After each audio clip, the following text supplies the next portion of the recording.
নমস্কাৰ, সকলোকে মহা অম্বুবাচী মেলাৰ শুভেচ্ছা জনাইছোঁ।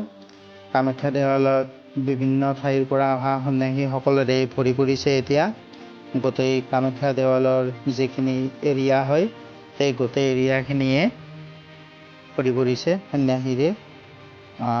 বৰ ধুনীয়া লগা হৈছে এতিয়া ইয়াৰে পৰিৱেশটো, আৰু প্ৰত্যেক বছৰে এনেকুৱা ধৰণে পালন কৰা হয়।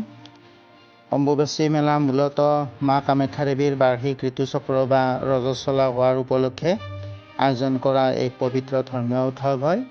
হিন্দু শাস্ত্ৰ আৰু পৰম্পৰা অনুসৰি এই সময়ছোৱাত প্ৰকৃতিৰ সৃষ্টিশীল শক্তি আৰু উৰ্বৰতাক সন্মান জনোৱা হয়।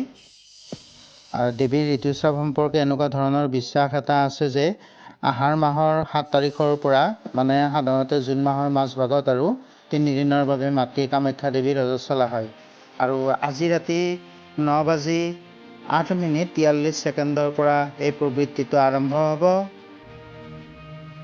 আৰু 25 জুনৰ নিশা ৰাতি 12:02:13 নিবৃত্তি হ'ব।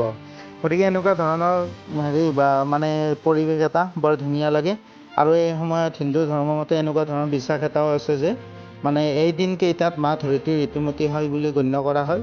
আৰু ইয়াৰ অৰ্থ এনেকুৱাই যে পৃথিৱীৰ সৃষ্টি আৰু প্ৰজনন ক্ষমতা এই সময়ত সক্ৰিয় হৈ উঠে, আৰু এই সময়ত আমি বিভিন্ন ধৰণৰ নীতি নিয়মখিনিও পালন কৰোঁ।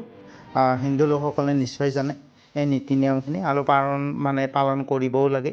পালন কৰাটো নিজৰ কাৰণে ভাল। আৰু কোনোবাই যদি এই সময়ত যাব বিচাৰে তাত দৰ্শনৰ কাৰণে 26 তাৰিখে যাব পাৰিব। ধন্যবাদ।